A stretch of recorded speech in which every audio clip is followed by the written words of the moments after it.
Welcome all to Books in Focus. We will be talking about books coming out in December. So with that, we're just gonna hop right on into our best sellers. So starting off, we have The Last Days of Marilyn Monroe by James Patterson. This is a true crime thriller about a woman who changed the history of Hollywood and whose indelible image captures our imagination to this day. In this riveting new fictionalized biography, we follow Marilyn through her final days and try to determine what happened to her in that time. The next one we have is Stuart Woods Blown Away by Brett Battles. This is the 8th installment of the Teddy Faye series. At an exclusive event, Teddy accidentally witnesses a heated argument between two women.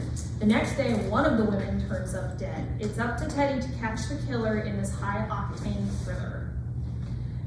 Next, we have Spasm by Robin Cook. This is the 15th installment of the Jack Stapleton and Laurie Montgomery series. Jack and Laurie find themselves in a workcation of sorts, offering to lend a professional hand with an autopsy in a picturesque upstate New York area when the body they are scheduled to help with disappears. Jack and Laurie are launched into a full-scale investigation that uncovers a truly frightening MO. Next, we have Everybody Wants to Rule the World by Ace Atkins. This is described as Elmore Leibard meets Robert Ludlum in a rollicking comedic thriller set in 1985 in which a suburban teen suspects his mother's new boyfriend of being a secret KGB agent. It's described as rip-roaring fun and a great thing for those who loved the 80s. Next we have Sharpe's Storm by Bernard Cornwell. This is the latest prequel of the Richard Sharpe series. The Napoleonic Wars are raging and Britain is preparing to invade France for the first time. Sharpe and his men are racing for the cold, hard winter as well as other adventures in this well-detailed historical adventure. Next, we have Webb Griffith's Direct Action by Jack Stewart. This is an action-packed revival of the Webb Griffith series. The original presidential agent is gunned down in a mass shooting. Pick McCoy swears brutal vengeance as he tracks those responsible and their larger conspiracy. Tailored Realities by Brandon Sanderson is a short fiction collection spanning genres of fantasy and sci-fi featuring stories beyond the bounds of Sanderson's Cosmere universe. It's described as witty, fun, and perfect for those waiting for his next large feature novel. White Wolf by Eric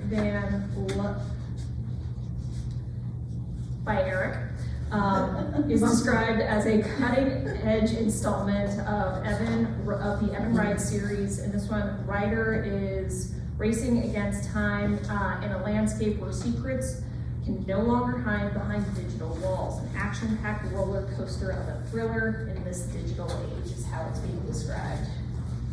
Best-selling nonfiction we got coming out.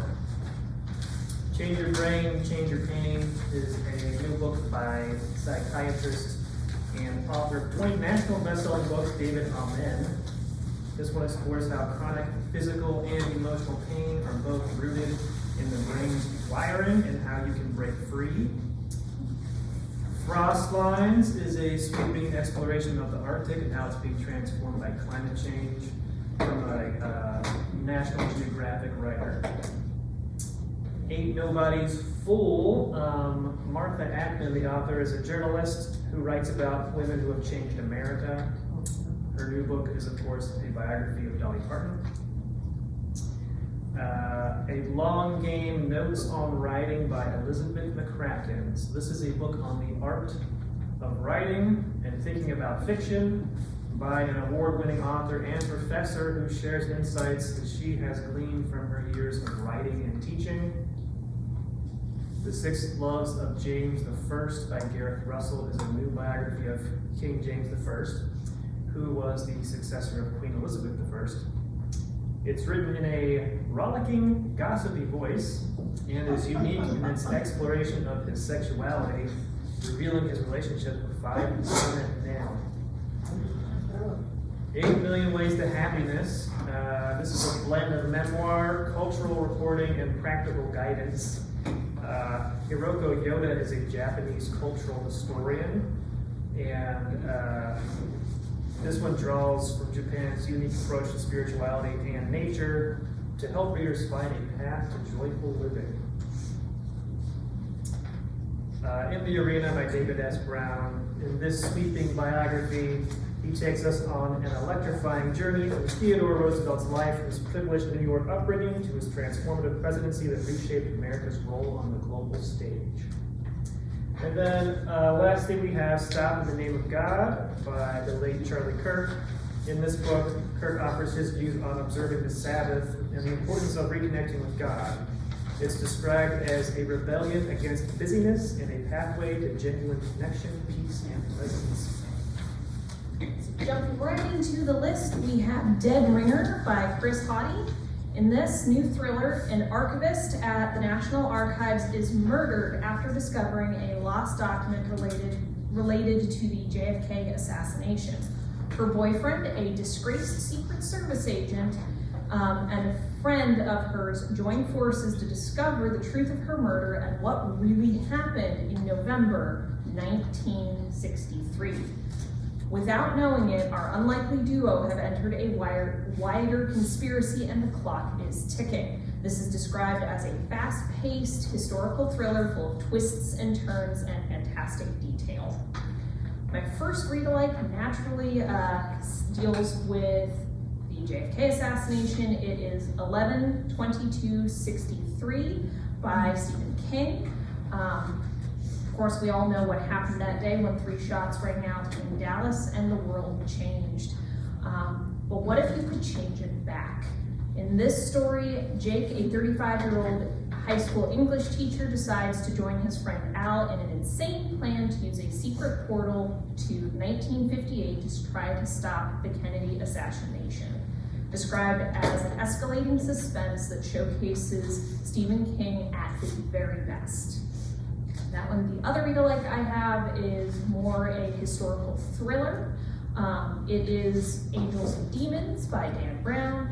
A shadowy assassin is following an ancient path, leaving gruesomely murdered cardinals in his wake in the middle of conclave.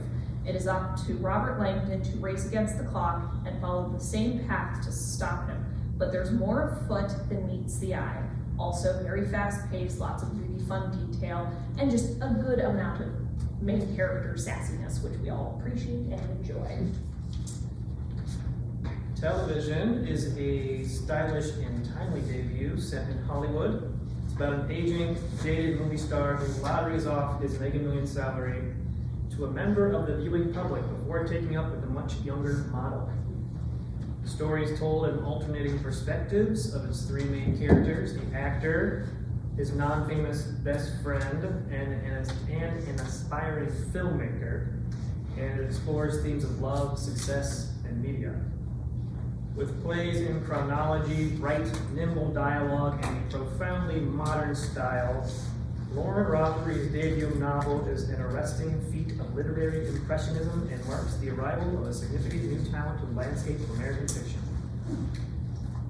For what it's worth, this author has written and directed short films and music videos. That's what she's been doing up until now. So this is, again, is her first novel. Play It As It Lays by Joan Didion is also set in Los Angeles, and it centers around women in the motion picture industry. It's a, quote, ruthless dissection of American life in the late 1960s. And The Shimmering State by Meredith Westgate is a luminous literary debut set again in Los Angeles, and it has themes of story and memory.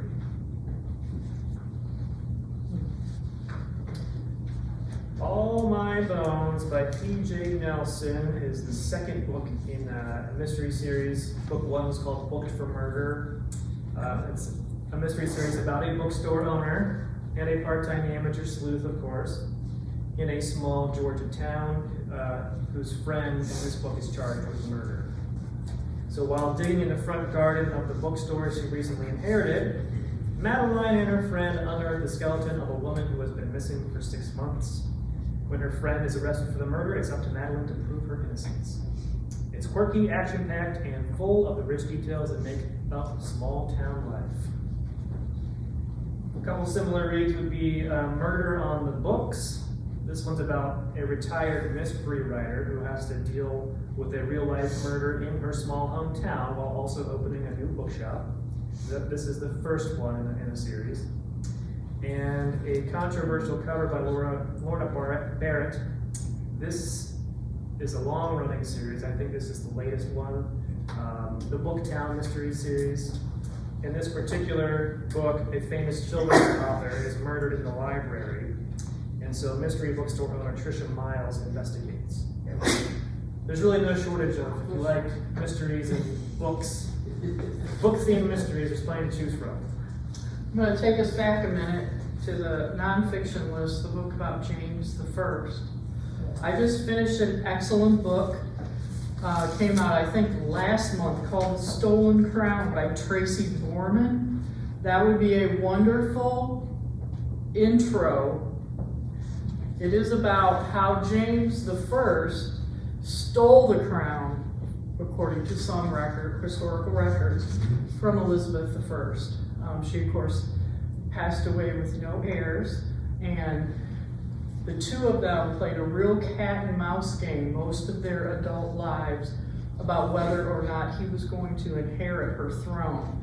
He served in Scotland as James VI, and then when he became King of Scotland and England and France and Wales, then he took the moniker of James I.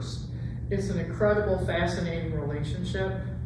And if you're a history geek like me, Kathy, you might really like it. Thank you, Christine. You're welcome. The Stolen Crown was written by Tracy Borman, who is a very highly renowned British historian, and is full of references. She makes documents a lot of her information. Okay, moving on.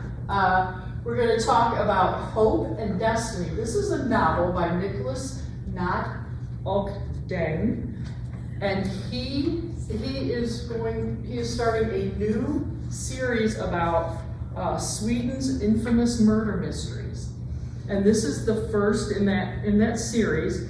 This one takes place in 1434, and of course in Sweden, and a rebellion has erupted in Northern Europe led by Engelbrechts,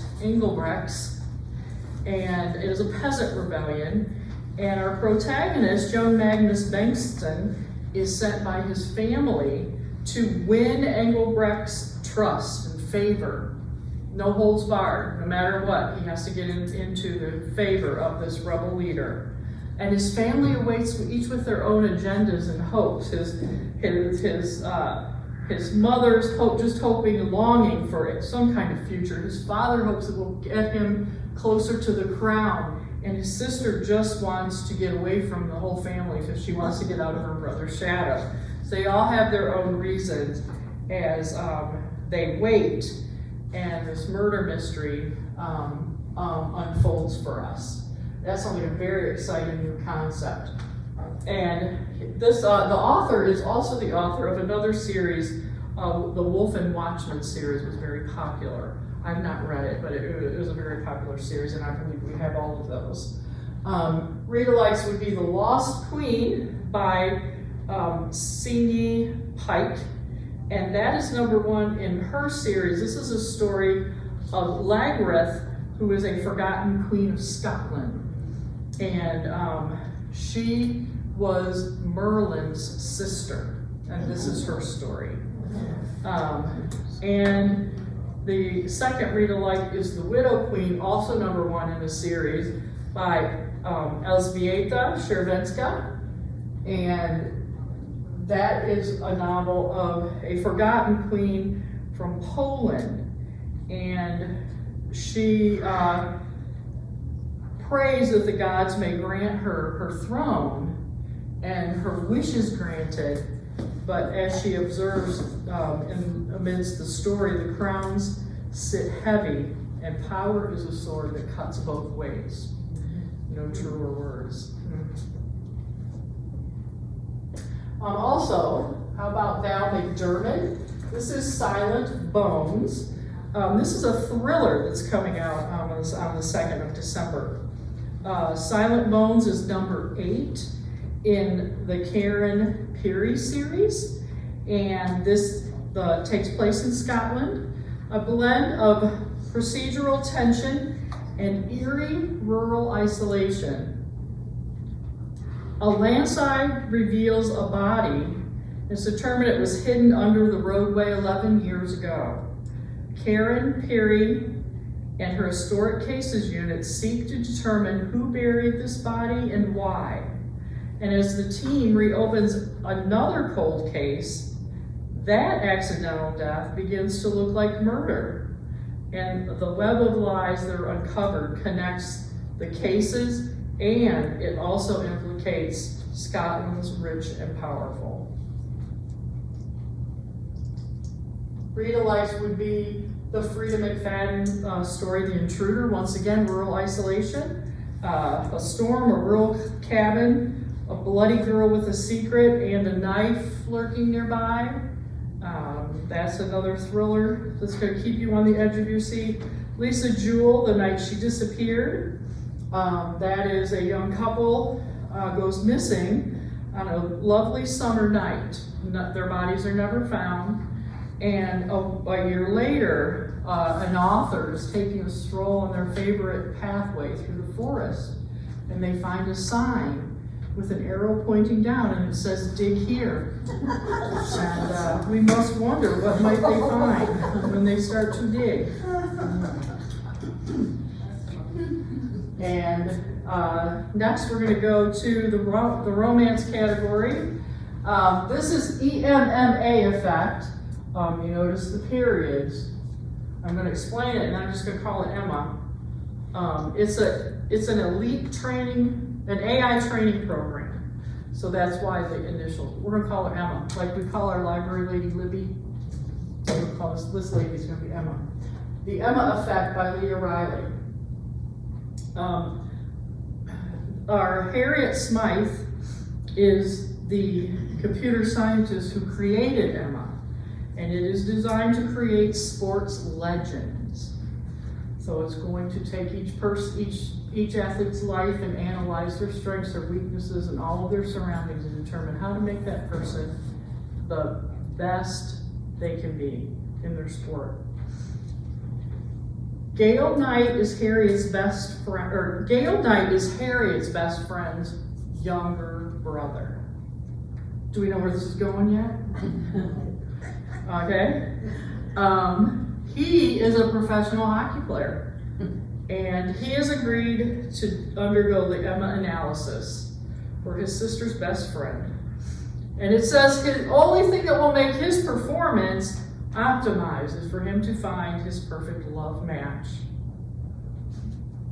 So when Emma runs the analysis on Gail, it determines that his perfect match is Harriet.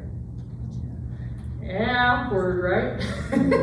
So even though she's been crushing on him for years, she tries to keep it professional.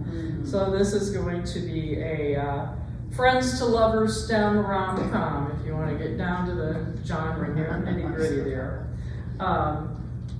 Anything else by Leah Riley we don't have. This is the first book we have by her.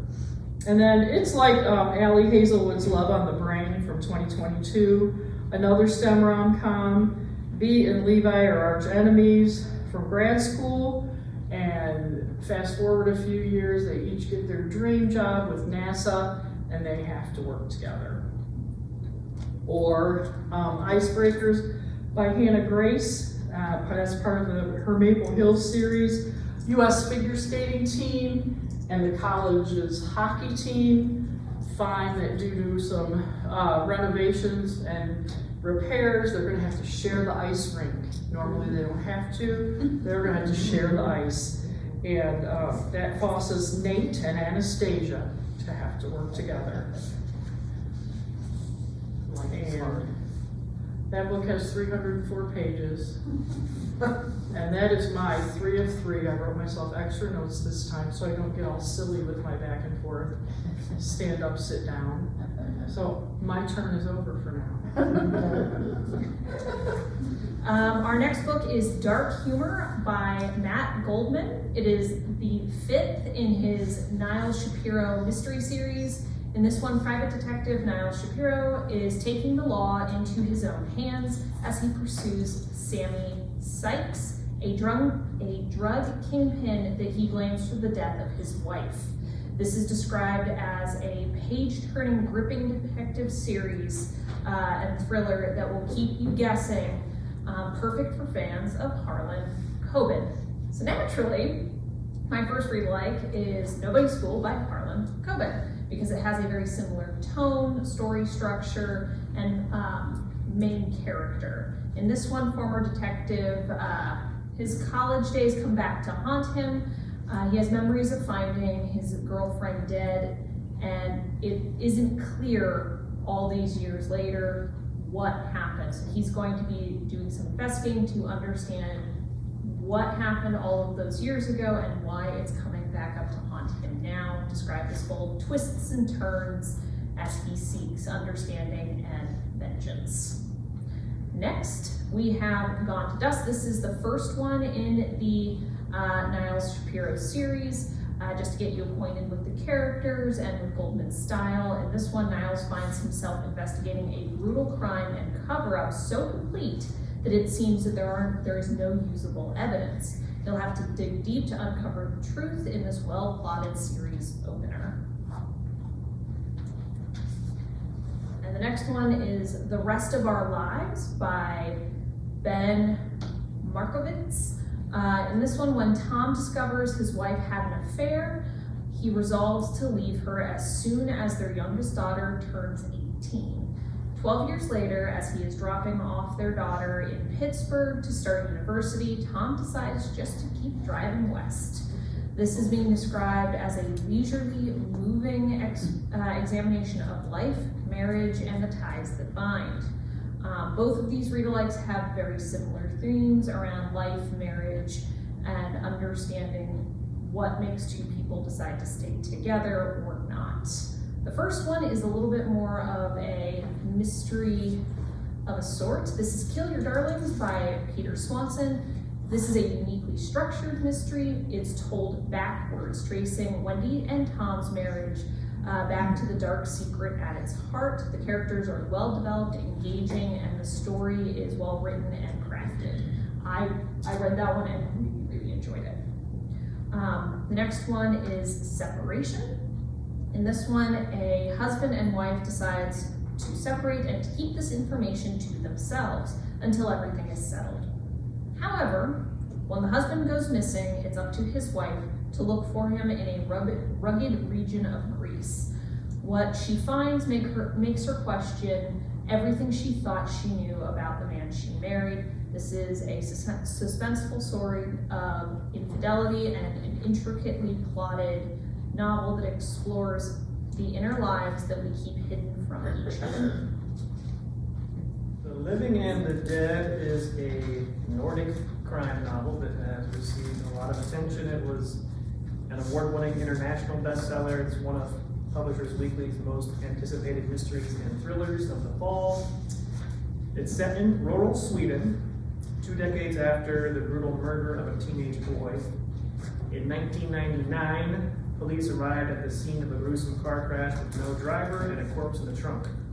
20 years later, a similar crime occurs and a retired detective comes out of hiding to investigate both cases.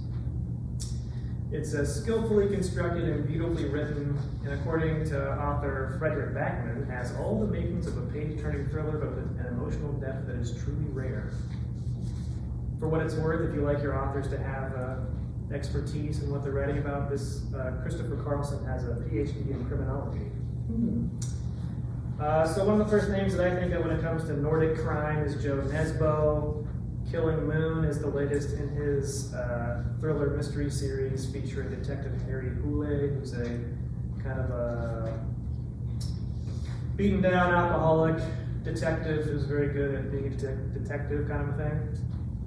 And The Murder of Harriet Crone, this is part of a series, and this is actually what Forbes magazine says about this author's writing. They say, Fossum distinguishes herself with a literary approach, favoring a measured pace in a small town setting for her narrative. She delves into the human psyche, exploring the latent potential for violence that lurks beneath the surface.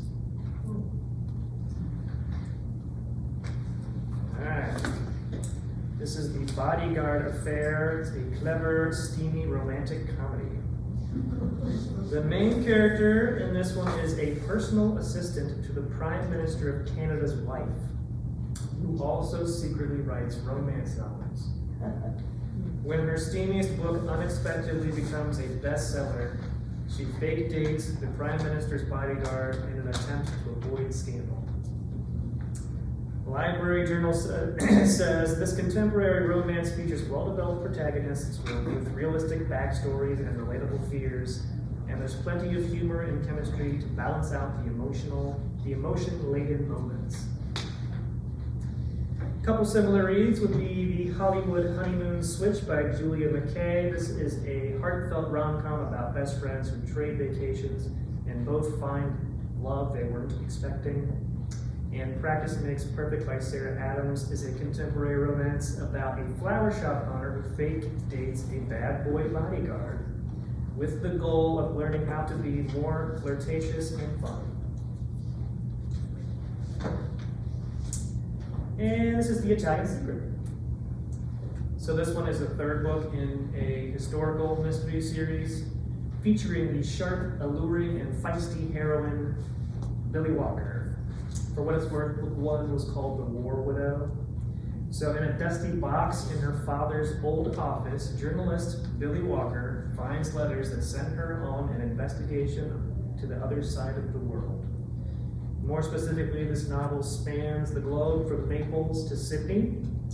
Both tense and heartwarming, The Italian Secret is an immersive, richly layered page-turner in which Moss supplements the action with sumptuous period fashion and simmering romance.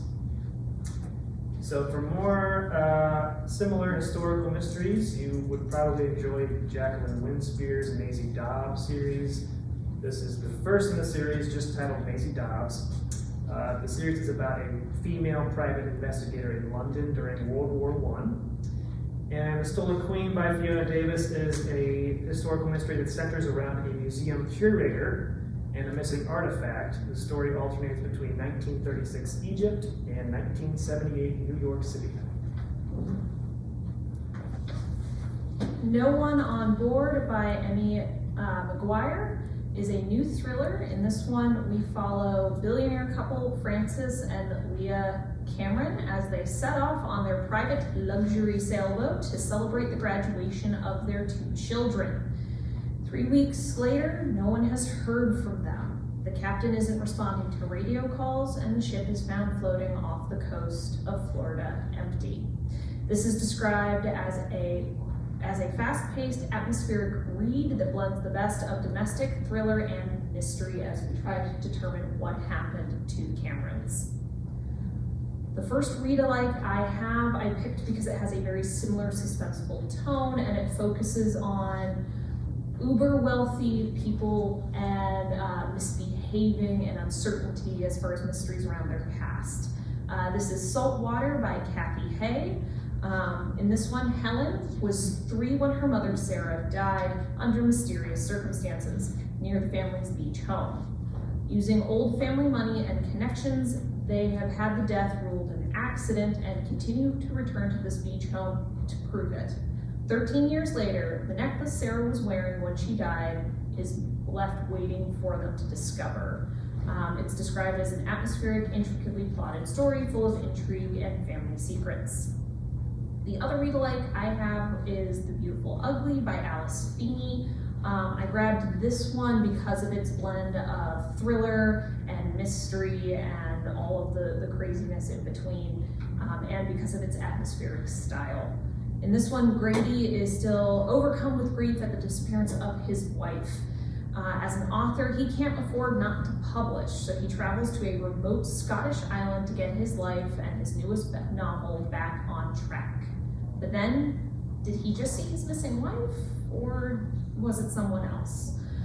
This is an intricately plotted, gripping story that follows him, and the question of, is he going mad? Lots of fun and shenanigans happen there. Yes, we love the shenanigans. This next one is At Morning's Light. It is the second in this series. In this one, Maya is recently widowed and is mourning her husband after a disastrous fishing trip and the future that they might have had together. She decides to travel from Norway to America for a new life. As she settles at her cousin's boarding house in Iowa, she develops a new friendship with a kind farmer next door. But trouble is brewing on the plains, and the question becomes, will their friendship hold, or will something else take place entirely? This is described as a hopeful, richly detailed, historical, inspirational romance. All right, so the first one in this series, which even though they can be read as standalones, it's recommended that you do read the first in the series. There it is. Land of Dreams by, in this one, Amelia, a Norwegian immigrant, is on a ship bound for America when a dying mother begs her to care for her young daughter, Ruth. Ruth is now the sole owner of an abandoned boarding house and property in Iowa. Together with scarce resources but resilient spirits, the two restore the property as a trail of orphans begins to make their way to their doorstep. This is described as a feel-good, heartwarming historical story. The other read-alike I have for this is another Snelling title. It's actually the Red River the North series, because it's also set in a similar time period in the 1880s around a Norwegian immigrant who comes to find herself on the banks of the Red River in Dakota Territory, seeking to eke out a new life away from her troubles in Norway. Another work of historical fiction comes to us on the 2nd of December, Huguette by Cara Black. Post-World War II, Paris. This is a big-hearted story of resilience. Huguette is the story Huguette begin when our protagonist, Huguette Ford, is 17 years old, alone, pregnant, and on the run. A kind police officer, Claude Leduc, helps her to find work with a legendary film director, and this leads her to an opportunity to break free from her past. Just keep in mind she's desperate, so she has an opportunity. And if any of you are familiar with Cara Black's Amy Leduc series, Claude Leduc, who's in this story, is her grandfather. So this is going to be a standalone, just to give it gives you a bit of prequel knowledge about Amy's origins. There are 21 books in that series, in the Amy Leduc series. Read-alikes would be Mark Pryor's Die Around Sundown. That also is Paris, 1940. Inspector Henri Lafort, A Murder at the Louvre. Pablo Picasso, and some dark comedy. That's a combo for you to expect in Mark Pryor's book. And also Brian Klingborg's Wild Prey. This is set in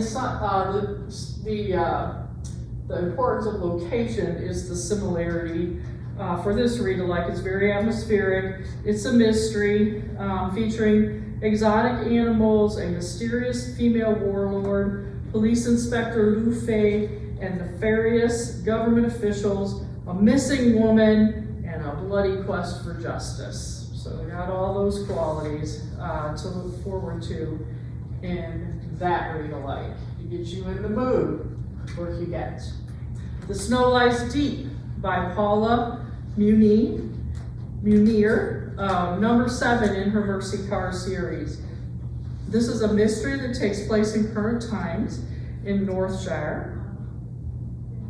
At the annual solstice soiree, Santa Claus, who's also known as the mayor, he leaps from his seat, thrusts the young child in his arm back to her mother, and staggers away into the woods. He is later found lying on his back, a Yule log of oak on his chest, and he's dead. Series of solstice-themed murders follow. The town's most prominent citizens are the targets. The Yuletide killer must be stopped before they strike again. So Mercy and Troy and their dogs are part of the team that sets out to find the killer. Read-alikes for this would be Jeffrey Burton's The Finders, and that's a Macy Reed series. Chicago dog trainer rescues a golden retriever who proves her mettle when she helps track down a serial killer. And of course the very well-known Spencer Quinn, his series, Chet and Bernie. I chose It's a Wonderful Book because it also has a holiday theme, and it is Victor Klofsky is missing, and Chet and Bernie are hired to find him. A Christmas Eve blizzard and a murderous foe who loves art challenge the PI and the narrator of the story, of course, Chet the dog. So for coffee lovers everywhere, this is the Time Pop Coffee Shop by, try saying that 3 times fast, by Phaedra Patrick. This is a cozy magical realism story. In this one, Greta stumbles upon a mysterious coffee shop that serves a magical brew that will grant her a wish. She wishes to enter the idyllic life of the character she once played in the iconic Maple Gold coffee commercials, the perfect mom, the perfect wife. The next morning, Greta finds herself in Mapleville, where the aroma of fresh brewed coffee and second chances fills the air. It's described as a cozy, thought-provoking fantasy about the nature of choice and what we think we want. So my first read-alike is Midnight Library by Matt Haig, because it is also a thought-provoking, kind of whimsical look at the choices we make and how they shape who we are. In this one, a library that contains an infinite number of books, each one with a story of another reality for the reader.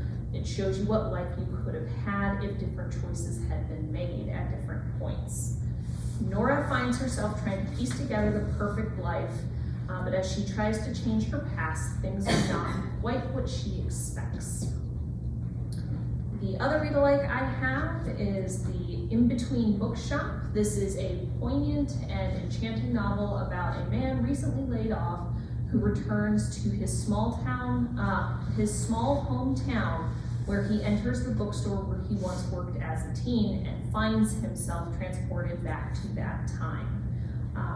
This one is described as a beautiful thought-provoking study of how we find our truest selves and who we choose to be, which is why I selected it as a read-alike for this book. For the In-Between Bookshop, so that one is Edward Underhill. Sorry, I thought I said that, apparently I did not. Sorry about that. Our next read-alike is The Heir Apparent by Rebecca Armitage. In this one, Lexi, who is the third in line to the throne, has finally distanced herself from that life and has built one that is truly hers. However, when tragedy strikes, she becomes the heir apparent, and she must choose between the life she has built and her royal obligations in a fictionalized version of the British royal family. This is described as a captivating debut that immerses you into the world of the royals. And the author here actually was formerly a journalist responsible for covering the royal family under Elizabeth II's reign. So it's described as definitely fully taking advantage of her experiences there. Both of the read-alikes I have deal with the royal families and have that same feel kind of behind the scenes and that sort of thing. The first one is Before the Crown by Flora Harding. Also this one because it has the choice between royal responsibilities and personal happiness. When Elizabeth finds herself the heir apparent, and with war raging in Europe, she is doing all she can to both enjoy her independence while she has it and to support her country. When a dashing naval officer, Philip, catches her eye, her life is thrown into deeper chaos. This is a well-detailed historical novel that fictionalizes the whirlwind romance between Elizabeth and Philip. The other read-alike I have is The Other Windsor Girl by Georgie Bullock, I think. Because of its similar immersive writing styles I mentioned before, and its center on the British royal family, it is a fictionalized story about Princess Margaret's post-war life as she attempts both to be a dutiful royal family member, but to live her life on her own terms. It's described as a richly detailed look behind the scenes of royal life in the 50s and 60s. The Birdwatcher. In this deliciously dark mystery, a Chicago fashion journalist returns to her home state of Wisconsin to report on her childhood best friend's arrest and murder trial. Irene's friend Felicity, whom Irene remembers as a bird lover who wanted to be a biologist, now works as an escort and has been accused of killing 2 clients after manipulating them to make her the beneficiary of their life insurance policies. Irene doubts the allegations against her old friend and begins working to clear her name. Kirkus says Mitchell does an admirable job of creating a complex criminal scenario and portraying characters with nuanced feelings about old friendships, while also highlighting the interplay between sex, money, and power. So you have themes of friendship, some romance, family, all in there. Miracle Creek by Angie Kim is also a mystery, a courtroom drama, more on the literary side. It's got family themes. It's about a Korean immigrant family and a young single mother who's accused of murdering her autistic son. In Long Bright River by Liz Moore, you have some similar ingredients of family, mystery, literary. In this one, there's 2 sisters. One's a police detective, the other a drug addict who has gone missing.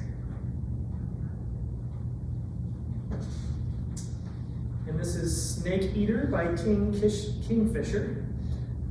In Snake Eater, delightful supporting characters, intriguing mythology, and a neurodivergent protagonist come together for an entertaining story that is a contemporary fantasy steeped in horror. So in Snake Eater, a woman tries to escape her past by moving to the remote US desert, only to find herself beholden to the wrath of a vengeful god. So in order to escape her emotionally abusive fiancé, Selena, accompanied by her dog, flees to her aunt's house, only to discover that her aunt has died and the house is abandoned. Out of options, Selena decides to stay, but slowly discovers, with the help of her aunt's journals, that this small western town is also home to a terrifying desert deity known as Snake Eater. So a couple similar reads, How to Sell a Haunted House by Grady Hendrix. In this one, an estranged brother and sister reunite in their small southern town to get their recently deceased mother's house ready to sell. And as you might imagine, they discover more in store for them than they anticipated. And The Unseen is a horror thriller about a family that takes in a mysterious child that shows up on their secluded Colorado property. We have The Library of Fates by Margaret Harrison. The Library of Fates was designed to show you who you are and who you could be. The rarest book, the Book of Dark Nights, trades readers a prediction for a secret. When the librarian is killed and the Book of Darkest Nights goes missing, it's up to the librarian's apprentice, Eleanor, and the librarian's son, Daniel, to recover the book and discover the truth. This is described as an imaginative, magical thriller with beautifully rendered, well-developed characters and intricate thought and writing. So lots of fun to be had. The first read-alike I have is a similar dark academic style novel called Ninth House by Lee Bardugo. Alex is the sole survivor of a horrific unsolved homicide, and while in her hospital bed, she is offered a chance to attend Yale. The questions are, what's the catch, and why her? Arriving at Yale, Alex is taken under the wing of Darlington, who is resolved to help her hone her uncanny, mysterious talents at seeing the dead. When he goes missing, it's up to Alex to discover the truth under centuries of secret and occult magic. So very similar, kind of trying to figure out where somebody went, similar premise, similar feel and tone.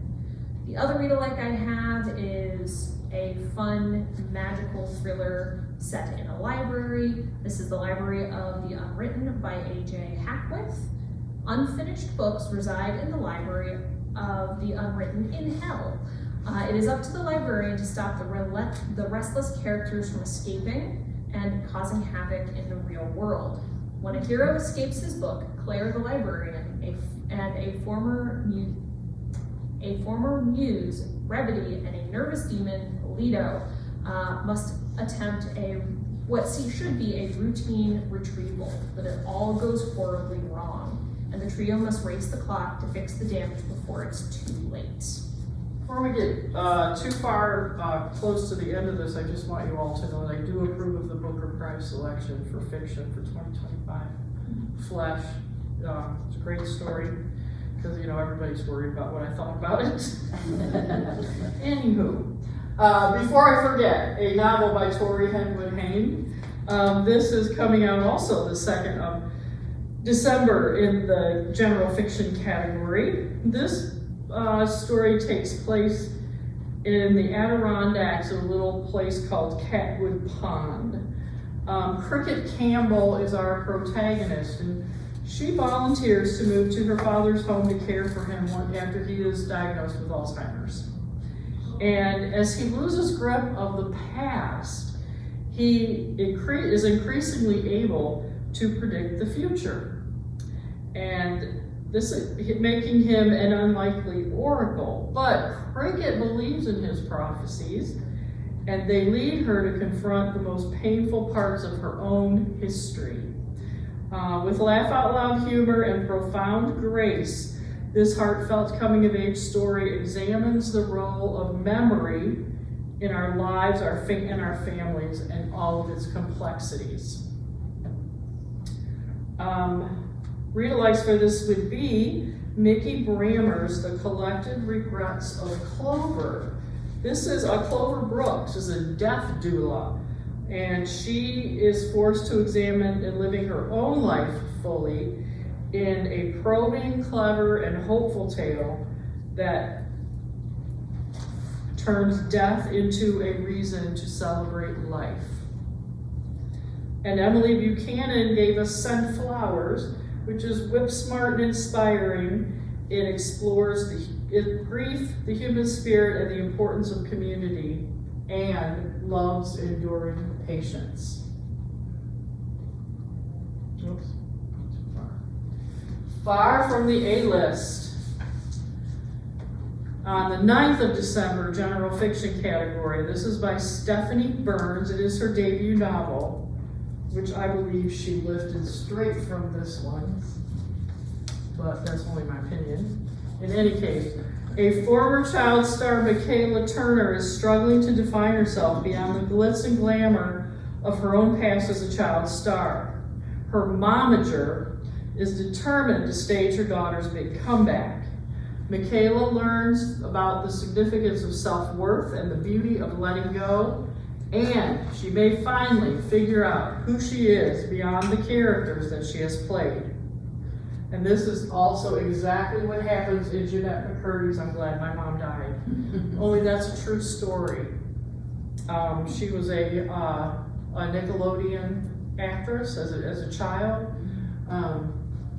I know the title sounds hideous, awful. I avoided it for a few years because I was really put off by the title.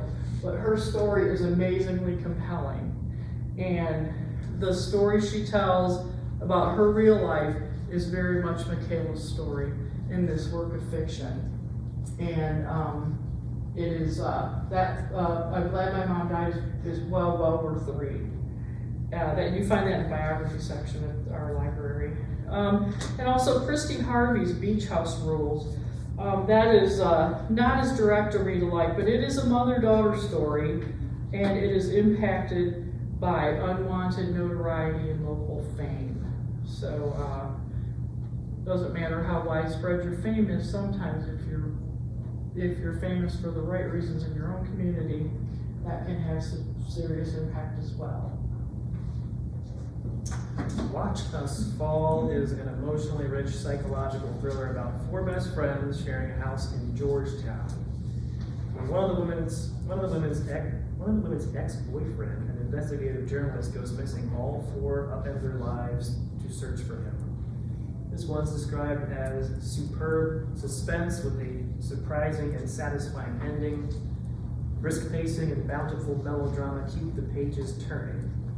In this one you have themes like female friendship, celebrity, trauma, and grief. A Slow Burning Fire by Paula Hawkins would be a similar book. It's another twisty thriller and revolves around three women who become the primary suspects in the murder of a young man. And Everyone Is Lying to You by Jo Piazza is a juicy thriller about two female friends. So you have that female friendship theme again, as well as this one involves celebrity of a social media sort. And pie. And maybe pie, polka dots. So now I just want pie. This one is set in Yorkshire in 1979 in an attempt to prevent her family from having to move away due to the recent disappearances. 12-year-old Miv and her best friend Sharon decide to do some amateur sleuthing, making a list of all the suspicious people and things down their street. This investigation reveals more secrets than they are expecting and uncovers another mystery that lies closer to home. This novel is both a gripping and moving mystery and a heartwarming and beautiful story about friendship. So the author is English, and I believe the book was published earlier in England, but it's coming out, the US edition. It was shortlisted for Book of the Year debut fiction at the British Book Awards 2025. So, for similar reads, Lenny Marks Gets Away with Murder is another mystery with heart, you could say. It's got a female main character who has to deal with long buried memories. You have similar themes of secrets and family. And in a beautiful family, a 10-year-old sleuth and a friend decide to solve a mystery. This one is maybe less heartwarming. It's described as a taut thriller, but you still have the young sleuths figuring out something that's going on in their hometown. And now we are in nonfiction. Stone Lands, December 2nd, by Fiona Robertson. Stone Lands shares the magic and history of Great Britain's prehistoric standing stones. In addition to uncovering the wonders of the monoliths, it also incorporates an enchanting and beautiful memoir of grief, hope, and love while exploring ancient landscapes. And a read-alike would be Stonehenge, A New Understanding, that from 2013. And the one I really want to tell you about is Circle of Days by Ken Follett. That just came out. I have that one right now. You what? I have it right now. You have it right now, okay. 688 pages. I read it on Monday. I didn't work on Monday and I read the book. It is maybe not his very best book ever, but he does in there what he often does so well. You have to care about his characters. You want to know, and his descriptions of the landscape are exceptional. And those two things, for me, always make a beautiful story. Was worth every page. And Stonehenge will just continue to surprise us and make us curious about how the heck did they do that. Next we have Somewhere a Boy and a Bear. And this is by Giles Brandreth. Is his name familiar to anyone? It was not familiar to me. He is all that and a bag of chips in England. So he's a TV personality, a politician, a game show host. He writes books for adults and children. He's a playwright. He's a diarist. He's a clothing designer. He's a Monopoly champion and a Scrabble champion in England. He is quite a Renaissance man. I had no idea. But in this case, he's written a literary history of A.A. Milne and the creation of Winnie the Pooh. The format for this is a 3-generation biography of the Milne family and how they ultimately realize their profound reasons to be grateful for the bear that is beloved by millions. It moves from the idyllic countryside of England to New York City in the 1930s and details some of the touchstones of the life of the man and his famous creation. And Rita likes to watch, obviously Winnie the Pooh. If it's been a long time since you've read the original, it's in JFIC and it's still a delight to read. And also the DVD Disney did a few years ago about Christopher Robin talks about Winnie the Pooh from his son's perspective. So that gives us a multi-generational look at Pooh. Next, we have The Sea Captain's Wife, coming out on the 9th. This is by Tyler Mazzeo, and it is the story of Mary Ann Patton. When Mary Ann Patton was 19 years old, she and her husband Joshua decided they were going to take their ship, Neptune's Car, and enter a race to get from the East Coast to San Francisco by water. And on that trip, Joshua fell deathly ill on the coast of South America. His first mate called for a mutiny, but his wife said, no, I'm going to captain this ship, and she got the crew behind her, and she stepped in as captain with their full support. That made her the first woman to command a merchant vessel as captain. And she... her story is drawn from her journals, and it's a thrilling and heroic story of one woman who would do whatever was necessary to survive. This author, this Tyler Mazzeo, also gave us Irina's Children, which is a story of a woman who saved 2,500 kids from the Warsaw Ghetto, and also Sisters in Resistance, 3 women who outwitted the Nazis. So she's digging through history to give us some portraits of women that we may not be familiar with. Rita likes that have come along recently, Pirate Women, the princesses, prostitutes, and privateers who ruled the 7 seas, and Woman Captain Rebel, the extraordinary true story of a daring Icelandic sea captain by Margaret Wilson. That is the about Iceland's most famous female captain, which makes sense because they've been shipping for centuries and centuries. The Meaning of Tango traces the roots of the dance from its birth in poverty-stricken Buenos Aires, the craze of the early 20th century right up until its revival today. It is an elegant and cohesive critique of the fascinating tale of the tango, which not only documents its culture and politics, but is also a fantastically useful guide to the techniques. Christine Deniston, the author, is one of the world's leading experts on the teaching and the practice of tango, and she has taught the dance on 5 continents since 1993. So, if you're interested in tango, this is the book for you. Apollo's Angels by Jennifer Holmans is a history of ballet written by a dancer and dance critic. It was a New York Times bestseller, named one of the best books of the year when it came out. So more dance history there. And then Tango Lessons, this one is a memoir. It's about a young woman learning to be comfortable in her own skin by learning to dance the tango.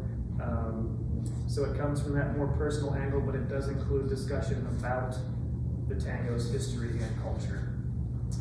Now, in other library business, I don't know if any of you signed up for the all class, the tango class, or if you know somebody that has. Unfortunately, it has been canceled due to circumstances with the presenter, but just putting it out there in case you want to help spread the word. I mean, the people that have signed up have mostly been notified at this point, but in case you know of anybody.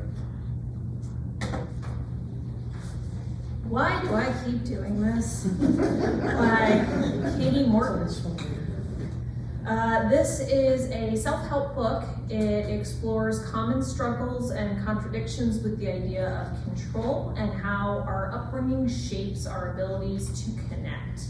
Morton is a licensed family and marriage therapist, and she provides a framework for readers to not only ask the question, why do I keep doing this, but to understand the habits that contribute to toxic controlling behaviors.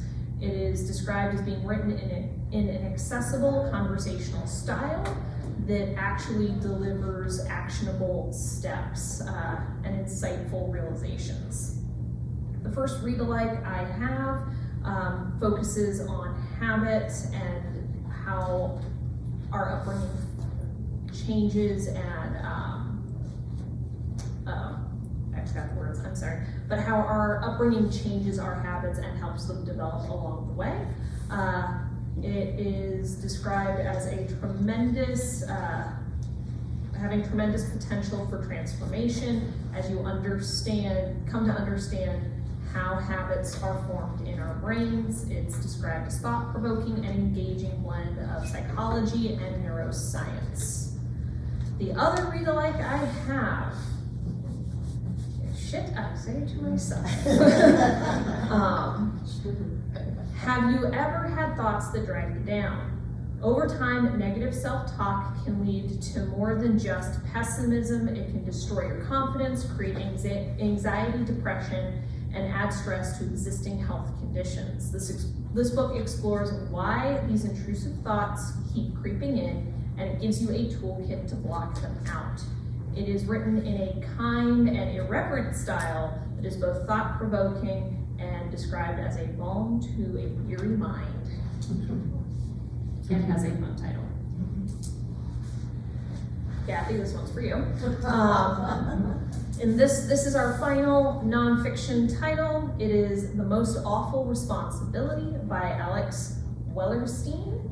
This book makes the startling argument that Truman was possibly the most anti-nuclear president of the 20th century, but that his ambitions were strongly constrained by domestic and international politics of the post-war world. It is meticulously researched and described as a must-read for all of those who truly want to understand not only why the bomb was dropped on Japan, but also why it has not been used since. The first read-alike I have is Harry S. Truman and the Bomb. This is a compiled book full of documents and records that we have from Truman's administration around his decision to drop the nuclear bombs on Japan. It is short, but provides a captivating window into the arguably most influential moment in US history. The other read-alike I have is The General versus the President by H.W. Brands. This book explores how the world was precariously perched on the edge of nuclear war in the 1950s through the clashing relationship of Truman and MacArthur. Excessively written, meticulously researched, this narrative nonfiction looks at these two men and how their contrasting personalities shaped the nuclear age. I just started the audiobook of this. The audiobook narrator is wonderful, and it is a very engaging book. And with that, that is the end of this month's Books in Focus. So please feel free to stop by the main desk to place those holds. Our next Books in Focus will be in December on the 9th to talk about the hot new books coming out in January, just in time for cold weather. So thank you so much. Feel free to grab some